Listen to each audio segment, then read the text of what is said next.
Well, the way you beat the index is you avoid the stocks to go down. You avoid the steel companies and the oil companies and Sears and Penny and where the companies are deteriorated. I mean, companies are dynamic. Behind every stock, there's a company. These are not lottery tickets.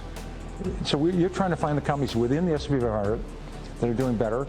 They're going from crappy to semi-crappy to good. That might take a couple of years, or they're going to grow for a long time. And you're trying to avoid the companies that are going south. That's how you beat them. Or you find some companies outside the S&P 500. Great companies. CarMax was not in the S&P 500. They went up 200-fold. There's a lot of companies that enter, and a lot of their great performances before they go in. Investing is a personal thing. You have to do it by yourself. You don't do it with a committee. You have to be able to have the emotional strength to stand the volatility of the market in general and stocks in general. The key organ here is not the brain, it's the stomach.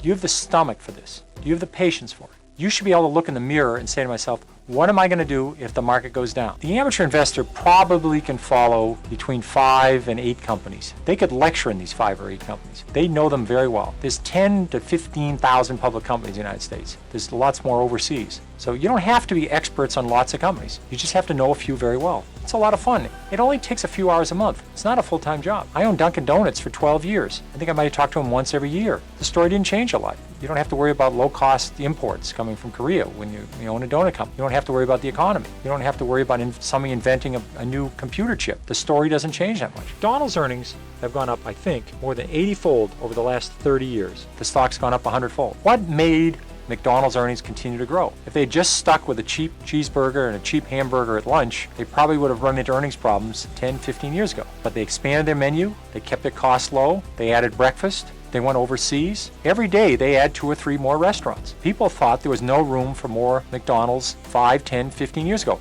They were wrong. If they had done the research, they would have said, well, there's a couple hundred countries out there. There's lots of places to grow. I'm saying people have natural advantages. Yeah. Let's say what you do for a living is you're involved in the restaurant industry. Right. You supply paper products. You supply kitchen equipment. You help build restaurants. Right. You saw McDonald's. You saw Chili's. You saw Cracker Barrel. You saw Dunkin' Donuts, Kentucky Fried Chicken, Taco Bell. These are all success stories. These were 40-fold. You made 40 or 50 times your money. You don't need to make that kind of money many times in your life, right? Yeah, no. That's all you had to do was follow the restaurant industry. Yeah. People are in industries. They're in the publishing industry. They're in the chemical industry, the paper. Why don't they just stay with that industry? You only need a few stocks a decade. How many good stocks do you need in a lifetime? Instead of people that are in the restaurant industry, they're buying biotechnology stocks. Right. The people in the chemical industry nothing about know nothing biotech. about it. The people in the chemical industry are buying oil stocks. Right. It's absolutely absurd. People don't understand their natural advantages, and they don't use them. That's bad, number one. But worse, number two, is if you don't think you're a good ice skater, or if you're convinced you're not a good cellist, you're not going out and try it. But people are buying stocks anyway. Yeah. They're not discouraged, they just think it's a gamble. Yeah. So therefore they go forward and they bet on one stock for a week and a half and it goes up and they make $2 on it.